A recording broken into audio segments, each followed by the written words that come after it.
Amy Carter stepped off the transport shuttle and felt the cold metal floor under her boots. The ship was huge, bigger than anything she had ever seen before. This was the Nexus Prime, a research vessel that belonged to 12 different alien species working together. She was the first human ever chosen for such an important mission, but nobody seemed happy about it. The shuttle bay was filled with creatures she had only seen in pictures. Tall, blue-skinned beings with 4 arms walked past her without looking. Small, furry creatures with big eyes whispered to each other in languages she could not understand. Everything smelled different here, like metal and strange chemicals. Mixed together. Amy carried her single bag and followed the signs to the main deck. Her military training had taught her to stay calm in new situations, but this was different. She was alone among aliens who clearly did not want her here. The hallways were wide and filled with soft, colored lights that changed as she walked. Other crew members moved out of her way, but not in a friendly manner. They looked at her like she was something dangerous. When she reached the main briefing room, Amy saw the ship's captain for the first time. Commander Zethkar was a Vorthok, a reptilian species that stood over 2 meters tall.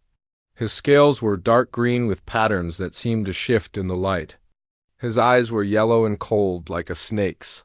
When Amy saluted him, he barely looked at her. "So you are the human they sent us," Commander Zethkar said. His voice was deep and rough, like rocks grinding together. "I was told we needed a human for this mission, though I cannot understand why." Amy kept her face calm. "I am Lieutenant Amy Carter, sir. I am here to serve as human liaison and provide expertise on predator behavior patterns." Several aliens in the room made sounds that might have been laughter, but not the friendly kind. A creature with a large head and thin body stepped forward. This was Dr. Hickstan, a Cerebrax who was supposed to be very smart. His species was known for their big brains and advanced thinking. "Predator behavior," Dr. Hickstan said, his voice high and cold. "Yes, I suppose humans would know about that. After all, you are barely evolved from your savage ancestors. I question why a barbaric species like yours was included in a scientific mission." Amy felt her anger rise but kept it hidden. She had expected this. Humans were new to the galactic community, and most aliens thought they were too violent and primitive. "I will do my best to contribute to the mission, sir," she said. Commander Zethkar waved a clawed hand. "You will be given quarters in Section 7. Your duties will be explained to you later. Try not to cause any trouble." Amy was dismissed like an unwanted child. She found her quarters easily enough. The room was small but clean, with a bed, a desk, and a small bathroom. The walls were gray metal with no windows. She unpacked her few belongings and sat on the bed, feeling very alone. Growing up on New Montana had been hard, but it had taught her many things. New Montana was a frontier colony where humans had brought Earth animals to help make the planet suitable for living. Amy's family had worked with the big predators, wolves, bears, and huge grizzly bears that were even bigger than the ones on Earth. While other children played with toys, Amy learned to understand how these dangerous animals thought and acted. Her father had been a wildlife manager, and her mother had been a veterinarian. They taught Amy that predators were not evil or bad, they were just different. They followed rules that most people did not understand. If you knew those rules, you could work with them instead of fighting them. The first few days on the ship were difficult. Amy tried to join conversations, but the aliens would stop talking when she came near. In the dining hall, she ate alone while others sat in groups, speaking in their own languages. Sometimes she caught them looking at her, and their expressions were not friendly. Dr. Hickstan seemed to enjoy making her feel stupid. During science briefings, he would ask her questions that he knew she could not answer, then act surprised when she did not know about advanced alien technology. "Perhaps this is too complex for a human mind," he would say, causing other aliens to make their laughing sounds. Amy's job was supposed to be advising the team about predator behavior, but nobody asked for her advice. When she tried to share what she knew, they ignored her or told her that Earth animals were too primitive to matter. They thought that because humans came from a planet with simple life forms, they could not understand anything about advanced alien species. The ship's doctor, a tall creature with 6 arms called Dr. Vexani, was kinder than the others but still treated Amy like a child. "You must understand," she said one day when Amy came for a required medical check. "Most species here have been part of the galactic community for thousands of years. Your people have only been known to us for 50 years. It will take time for you to learn our ways." Amy nodded politely, but inside she was frustrated. She had been chosen for this mission because of her special skills, but nobody would let her use them. Instead, they gave her simple tasks like carrying equipment and updating computer records.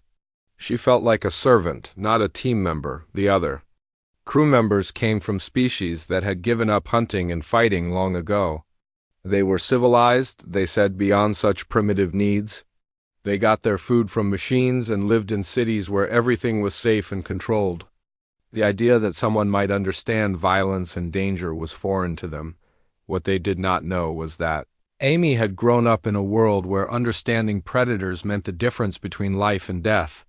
On New Montana, a person who could not read the signs of a hungry bear or an angry wolf pack did not live very long. Amy had learned to watch body language, to listen for sounds that meant danger, and to know when an animal was about to attack. She had also learned that predators were not mindless killers. They had their own intelligence, their own reasons for what they did. A wolf pack had leaders and followers, rules and traditions. A bear had territory it would defend, but it also had boundaries it would respect. If you knew how to speak their language, not with words, but with actions and movements, you could communicate with them. But the aliens on the ship did not want to hear about any of this. They thought Amy was just another violent human who would probably cause trouble. They watched her carefully, waiting for her to do something that would prove they were right about her species. Amy kept her temper under control and did her work without complaining. She studied the ship's systems, learned about the different alien species, and prepared for whatever mission they were going to undertake. She knew that sooner or later she would have a chance to prove that humans were more than just primitive. Barbarians dot at night, alone in her quarters, Amy sometimes thought about home. She missed the wide skies of New Montana, the sound of wind through the grasslands, and the deep woods where she had learned so many important lessons. Here on the ship, surrounded by creatures who thought they were better than her, she felt like a caged animal, but Amy was patient. Her father had taught her that patience was the most important quality a person could have when dealing with predators. "Wait for your moment," he used to say. "When it comes, you will know what to do." Amy did not know it yet, but her moment was coming very soon. 3 weeks passed slowly for Amy on the Nexus Prime. She did her simple jobs and tried to stay out of everyone's way. The ship traveled through empty space toward a solar system that nobody had ever visited before. The crew was excited because their sensors had found something interesting on the 4th planet from the sun. Amy was in the equipment room, checking supply lists on her computer when the alarm sounded. It was not a danger alarm, but the sound that meant something important had been discovered. She could hear voices in the hallway, speaking in different alien languages. All sounding excited, Dr. Hickston's voice came over the ship's communication system. "All senior staff to the main lab immediately. We have made a significant discovery." Amy was not senior staff, so she stayed where she was.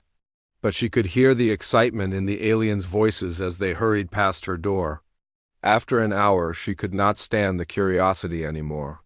She walked to the main lab and stood outside, listening through the open doorway. She could see the big screen showing pictures of the planet below. It was covered in ice and snow, looking cold and empty. But the pictures showed something else. Geometric shapes under the ice that were too perfect to be natural. Someone had built something there, something big. "The structure extends for at least 50 kilometers in each direction," Dr. Hickston was saying. "The energy readings suggest it is still active after thousands of years. This could be the discovery of our lifetimes." Commander Zethkar's deep voice responded, "Prepare an away team. We will investigate this facility as soon as possible." "Amy?" tried to move closer to see the screen better, but her foot hit a piece of equipment. The sound made everyone look toward the door. Dr. Hickstan saw her standing there, and his expression became angry. "What are you doing here, human? This is a restricted briefing for senior staff only." "I was just curious about the discovery," Amy said. "I heard the excitement and wanted to know what was happening." "Your curiosity is not welcome here," Dr. Hickstan said. "Return to your duties immediately." Amy left, but she had seen enough. The structure in the pictures looked strange, not like anything she had ever seen. The shapes were sharp and angular, but they also seemed to flow together in patterns that reminded her of something. She could not place what it was, but something about those patterns made her feel uneasy. The next day, the ship entered orbit around the planet. Amy watched from the observation deck as the crew prepared for the landing mission. They were taking their best scientists, including Dr. Hickstan, and security officers from 3 different species.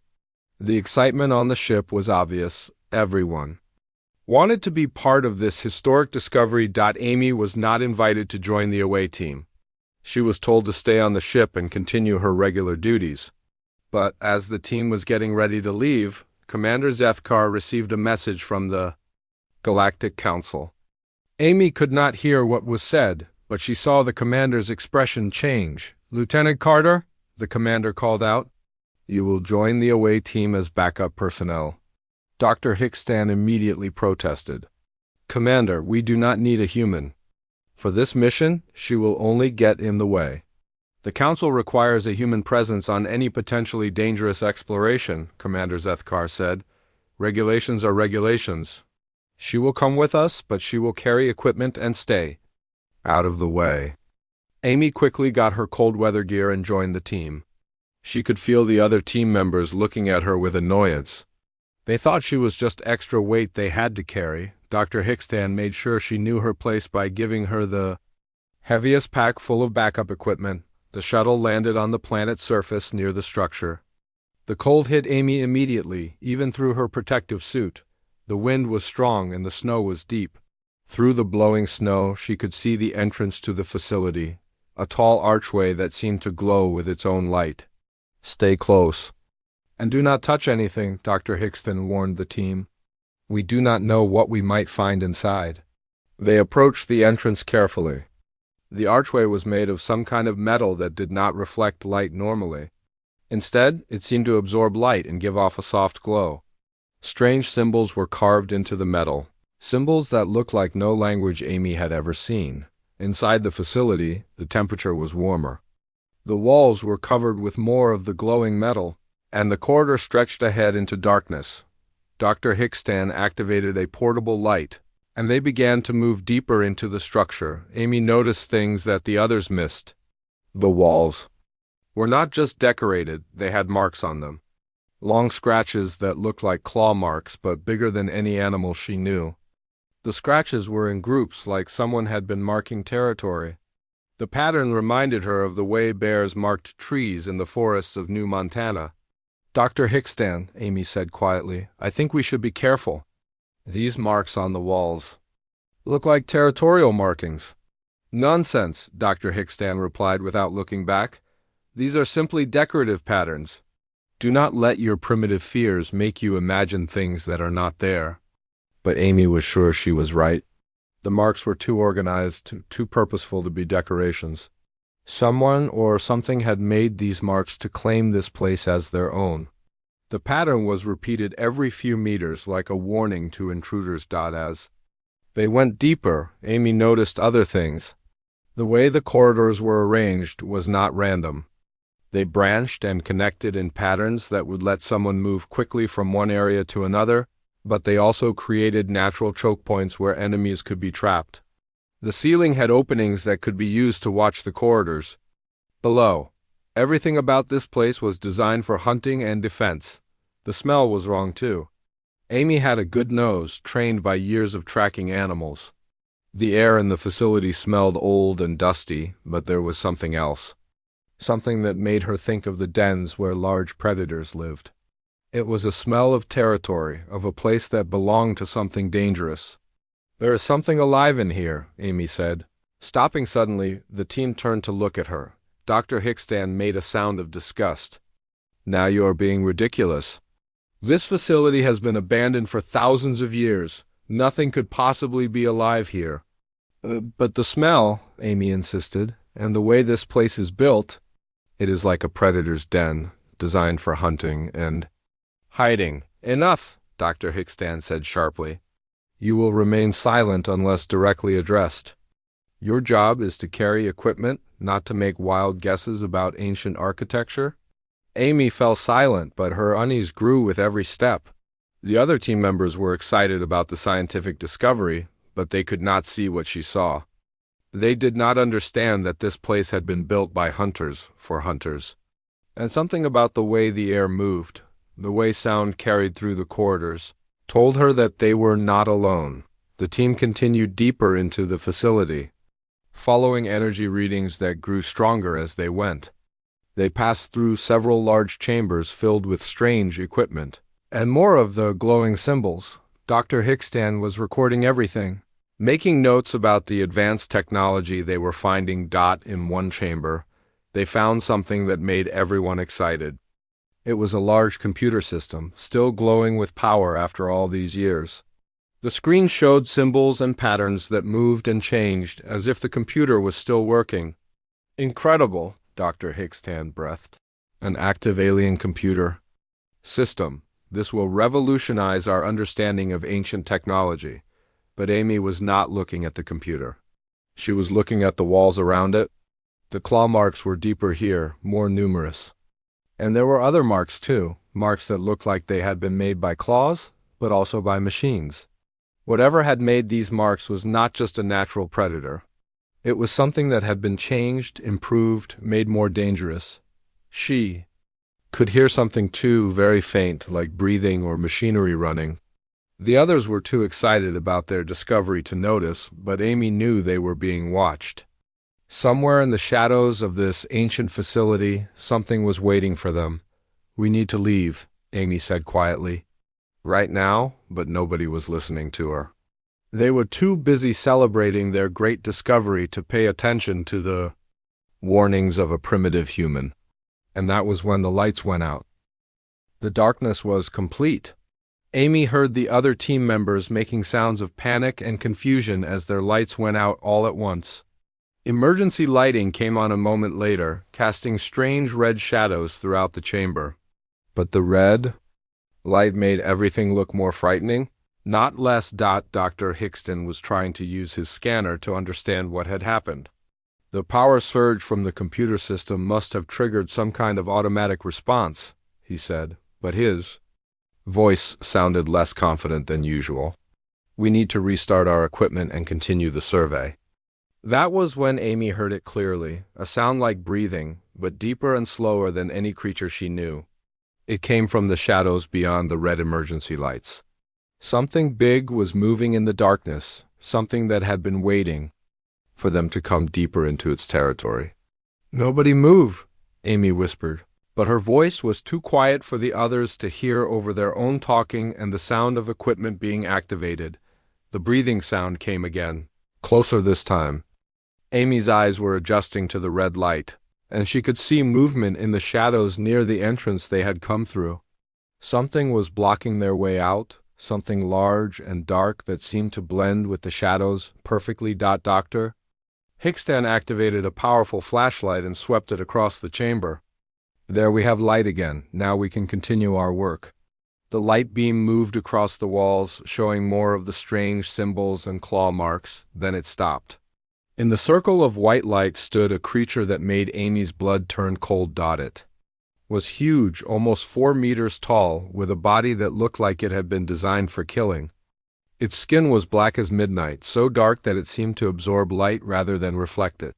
The creature had 6 eyes arranged in pairs across its face, all glowing with a cold, intelligent light. Its body was sleek and muscular, like a giant cat.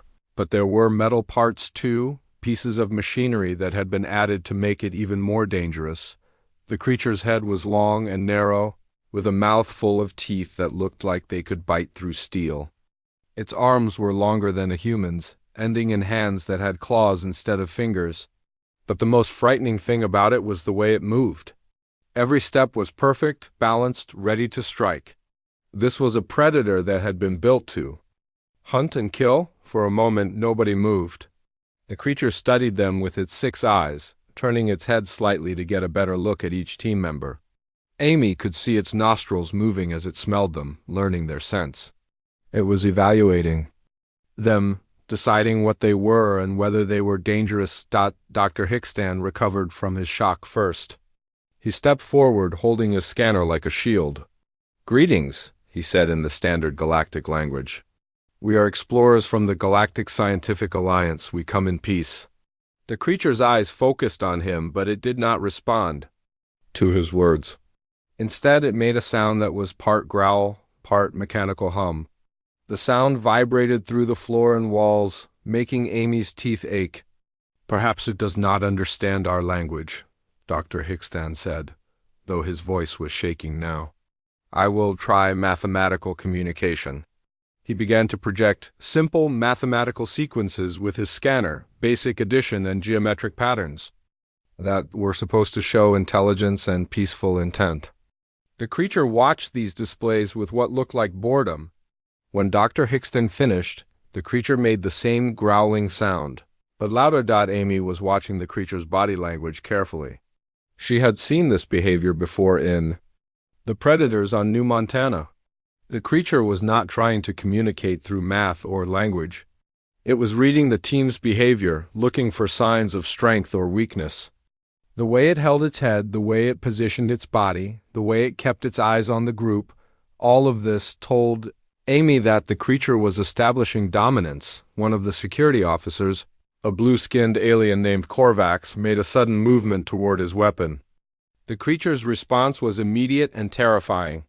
It dropped into a hunting crouch, its 6 eyes blazing brighter.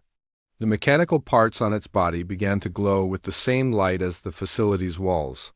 A deep, rumbling growl filled the chamber, so loud that pieces of dust fell from the ceiling. Korvax froze, his hand halfway to his weapon. The creature's attention was locked on him now, and Amy could see that it was preparing to attack.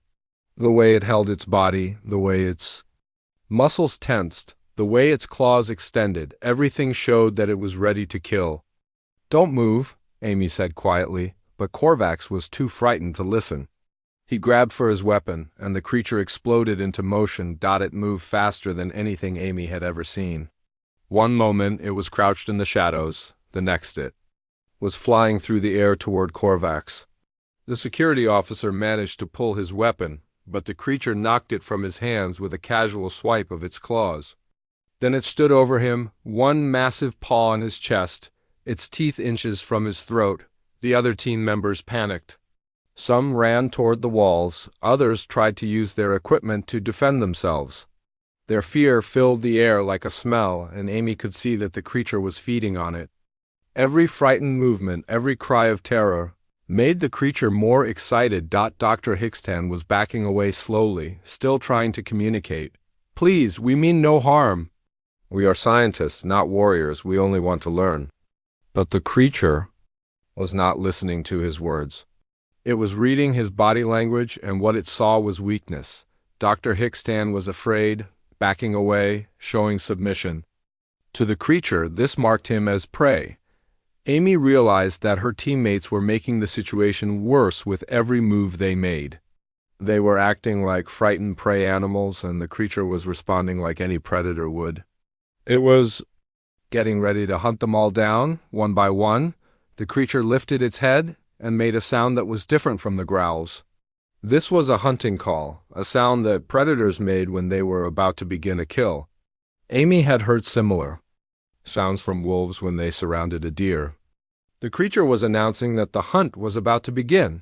Korvax was still trapped under the creature's paw, barely able to breathe. The creature looked down at him, then at the rest of the team. Amy could see it deciding who to kill first. That was when Amy made her decision. She had been watching the creature's behavior, reading its body language, understanding what it wanted. This was not a mindless monster. It was an intelligent predator, and it was following rules that her teammates could not understand. The creature wanted to establish dominance. It wanted to find the alpha, the leader of the group. It was testing them, seeing who would challenge it and who would submit. Dr. Hickstan and the others were showing submission, which marked them as prey. But Amy knew that there was another option. She could challenge the creature for leadership. It was dangerous, probably deadly, but it was the only way to save her team.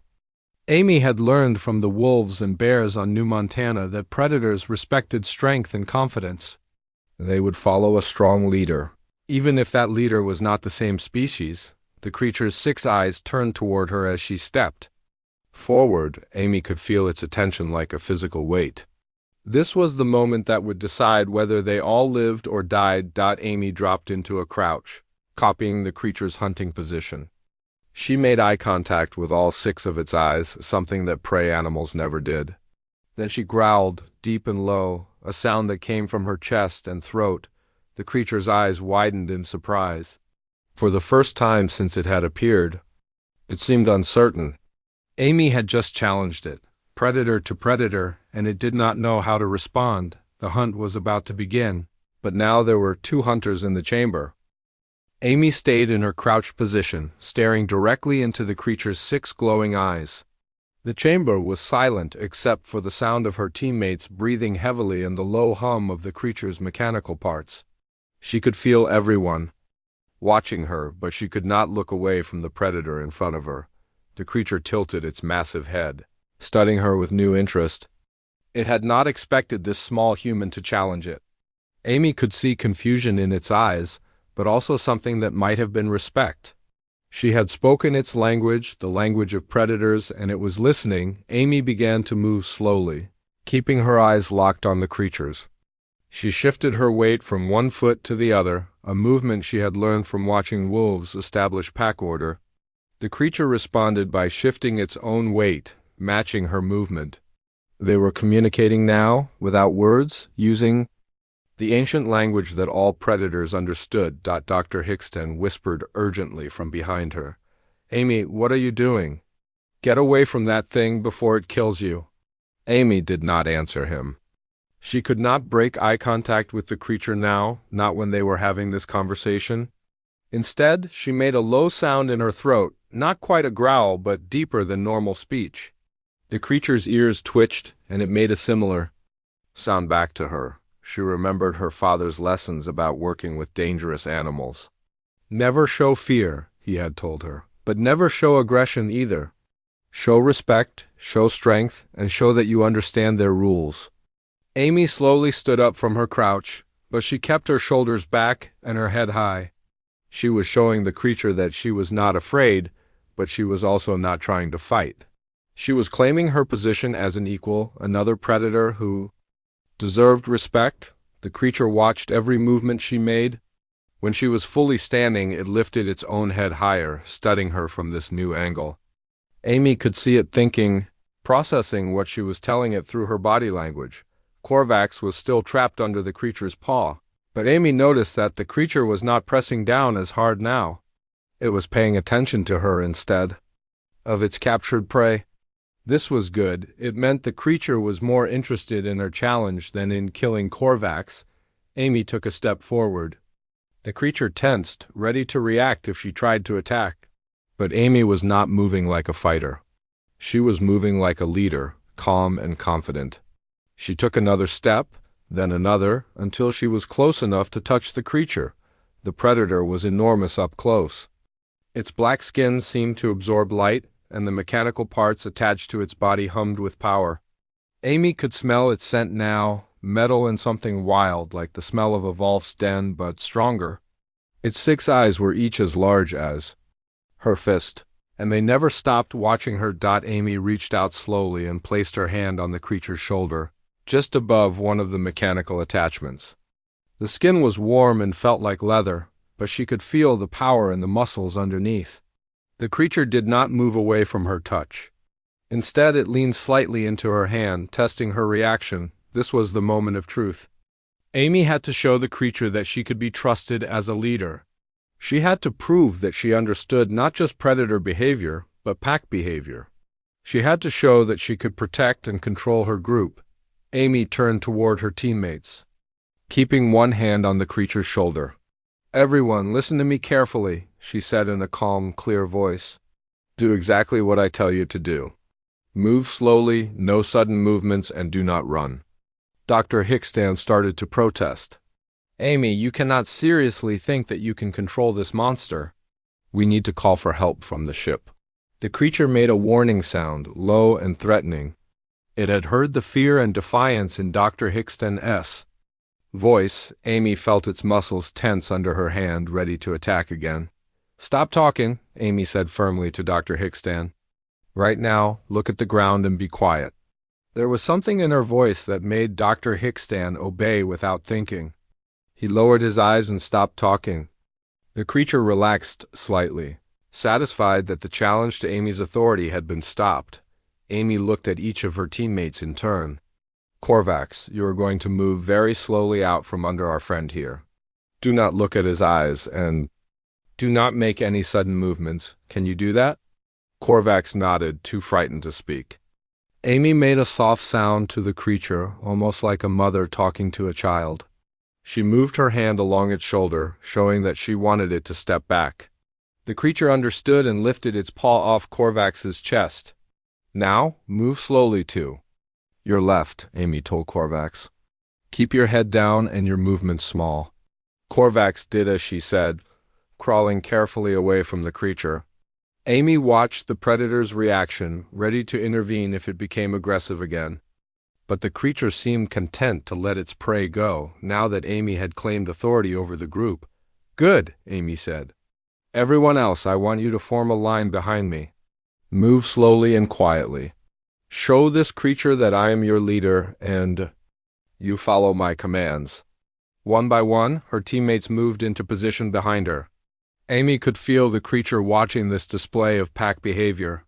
She was proving to it that she could control her group, that she was indeed the alpha of her pack. The creature made a sound that was different from its earlier growls. This sound was questioning, almost curious.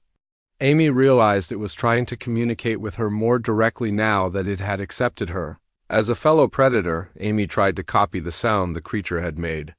Her throat was not built for such noises, but she managed something close. The creature's eyes brightened, and it made the sound again, but with slight changes in tone and length. They were having a conversation now, though Amy did not understand most of what the creature was saying. But she could understand the basic meaning from its body language and the tone of its sounds. The creature was testing her knowledge. Seeing how much she knew about predator communication, Amy responded with sounds and movements she had learned from Earth's predators. She used the low rumbling sounds that bears made to show dominance, the quick yipping sounds that wolves used to communicate during a hunt, and the body language that said she was strong but not looking for a fight. The creature seemed impressed by her knowledge. It began to pace around her and her team, but not in a threatening way. This was the behavior of a predator examining potential pack members, deciding whether they were worthy of respect. Amy gestured toward Dr. Hickstan, who was still standing with his head down. "He is my beta," she said, using both human words and predator sounds to make her meaning clear. "He follows my commands and helps lead the others." The creature looked at Dr. Hickstan with new interest. It made a questioning sound toward Amy. She realized it was asking for proof that Dr. Hickstan would indeed follow her orders. "Dr. Hickstan," Amy said in her most commanding voice, "walk to the far wall and touch it with your hand." Dr. Hickstan looked up, confused and frightened. "Amy, this is ridiculous. I'm not going to follow orders from a human when there is a deadly creature in the room." The creature's reaction was immediate. It moved toward Dr. Hickstan with obvious aggressive intent. Amy quickly stepped between them, placing herself directly in the creature's path. "Stop," she said to the creature, using both voice and gesture. Then she turned to Dr. Hickstan. "You will do what I say right now, or this creature will kill you. It needs to see that I can control my pack. Walk to the wall." The authority in her voice, combined with the very real threat of the creature behind her, made Dr. Hickstan obey. He walked slowly to the wall and touched it with his hand, then looked back at Amy for further instructions. "Good," Amy said. "Now come back here and stand behind me." Dr. Hickstand did as he was told. The creature watched this entire exchange with what Amy could only describe as approval. It made a sound that seemed almost like praise, and it's aggressive. Posture relaxed. Amy had passed the test. She had proven that she could lead, that she could make others follow her commands, and that she understood the rules of predator society. The creature was beginning to accept her as a legitimate alpha, but Amy knew this was only the beginning. The real test would be whether she could maintain this relationship and use it to keep her team safe. The creature was intelligent and powerful, but it was also ancient and alone. She sensed that it had been waiting in this facility for a very long time, waiting for someone who could speak its language. Now it had found her, and Amy realized that everything was about to change. The creature stepped closer to Amy, its 6 eyes studying her face with intense curiosity. It made a series of sounds that were different from anything it had made before, complex patterns of growls, clicks, and mechanical hums that seemed almost like speech. Amy listened carefully, trying to understand what it was trying to tell her. After a moment, the creature turned and began walking toward a section of the chamber that had been hidden in shadows. It looked back at Amy and made a sound that was clearly an invitation to follow. Amy understood that this was important. The creature wanted to show her something. "Everyone stay close to me," Amy told her team. "Follow exactly where I go and copy my movements. Do not touch anything unless I tell you to." Dr. Hickstand whispered urgently, "Amy, you cannot seriously trust this creature. It nearly killed Korvax just minutes ago." Amy turned to look at him. With the same commanding presence she had learned from watching Volfpack leaders. "Dr. Hickstand, this creature is not our enemy. It is a guardian, and it has been testing us to see if we are worthy of what it protects. I need you to trust me. Now?" The authority in her voice surprised even her teammates. Dr. Hickstand nodded reluctantly, and the group followed Amy as she walked behind the creature. Deeper into the facility, the creature led them through corridors that Amy had not seen before. These passages were different from the entrance areas. They were wider, with higher ceilings, and the walls were covered with symbols that seemed to move and change in the light. Amy realized that they were being taken to the heart of the facility, to places that visitors were not normally allowed to see. As they walked, the creature occasionally made sounds toward Amy. She began to understand that it was sharing information with her, telling her about the facility and its purpose, through a combination of sounds, gestures, and images that appeared on the walls. The creature was teaching her. Amy learned that the facility had been built by an ancient race called the Kirithvil, a species of highly advanced predators who had ruled this part of the galaxy millions of years ago. They had been hunters and warriors, but also scientists and engineers. The facility was their greatest creation, a test and a treasure vault designed to preserve their knowledge for future. Predator species, the creature itself was called a Kirithai, a guardian created by the Kirithvil to protect their legacy. It had been waiting in the facility for countless ages, testing any visitors who came to see if they possessed the qualities that the Kirithvil had valued: intelligence, strength, and the ability to understand predator behavior. It has been alone all this time, Amy realized, speaking both to her team and to the creature, waiting for someone who could understand what it was trying to say. The Kirithate made a sound that Amy interpreted as agreement. There was something almost sad in its voice, the loneliness of countless years, spent in an empty facility with no one to talk to. They entered a vast chamber that took Amy's breath away. The walls rose up into darkness above them, covered with millions of symbols that glowed with soft light. In the center of the chamber stood a pillar of crystal that pulsed with energy. Around the pillar were screens and controls that looked far more advanced than anything the galactic community had ever seen. "This is the heart of their knowledge," Amy said, understanding flooding through her as the Kirithai explained through its complex language of sounds and gestures. "Everything the Kirithvil learned, everything they discovered, it is all stored here." Dr. Hickstand stared at the chamber in amazement.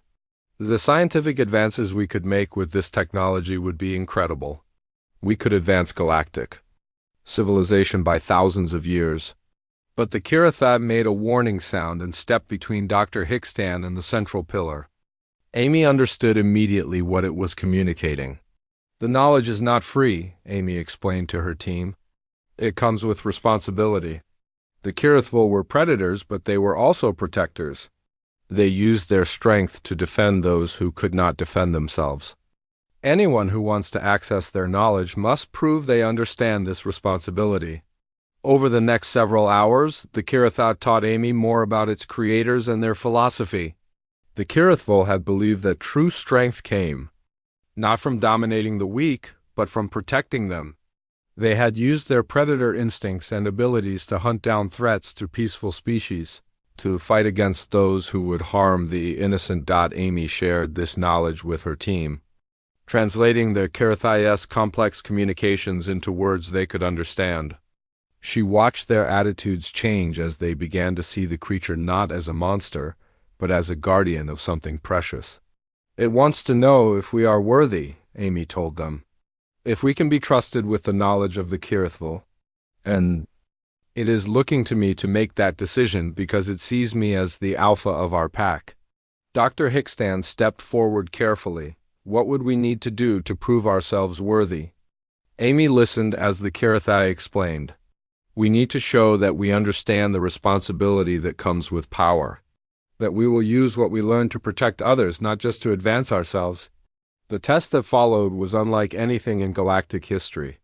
The Kiritha activated the ancient systems and presented Amy's team with scenarios, holographic simulations of situations where they would need to make difficult choices. Some tests required them to choose between personal gain and protecting. Some required them to show mercy to enemies.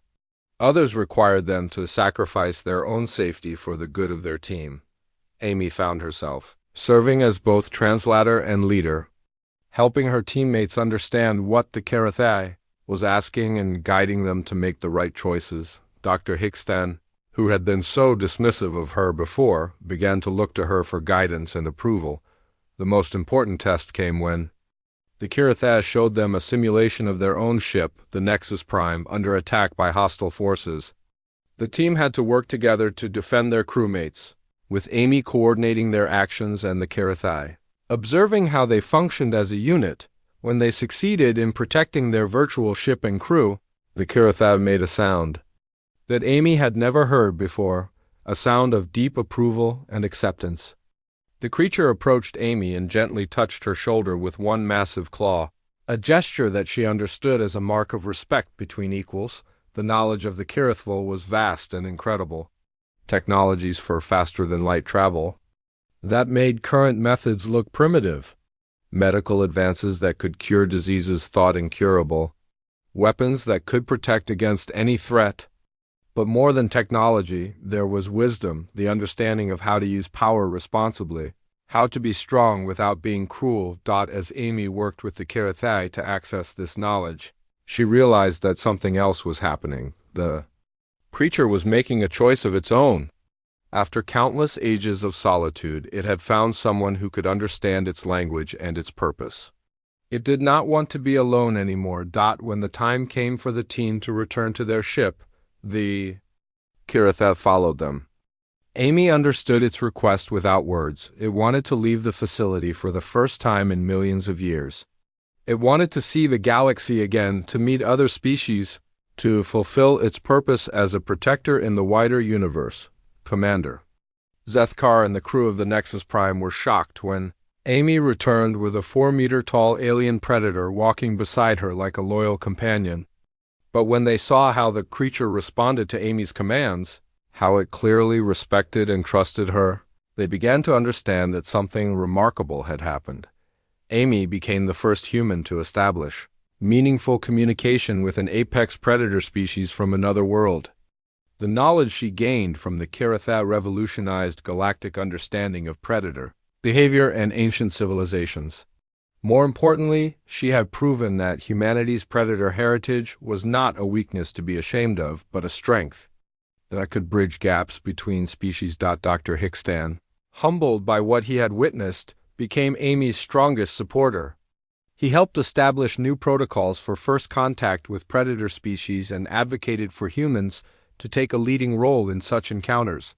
The galactic community created the Apex Species Communication Corps with Amy as its first director. Humans, with their unique understanding of predator behavior, became the bridge between civilization and the powerful hunter species that had been feared and avoided for so long. Amy and the Kirathai, who chose the name Shadowmaw for interactions with other species, became partners in exploration and diplomacy.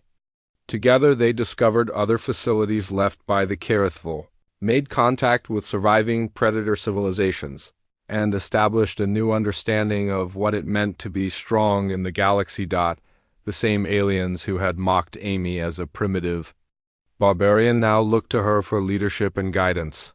She had proven that sometimes the qualities others see as weaknesses are exactly what the universe needs.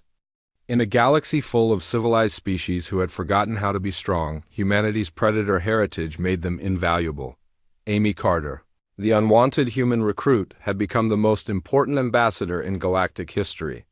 And beside her walked a creature that had waited millions of years to find someone worthy of its respect and friendship. Together they had changed the galaxy forever.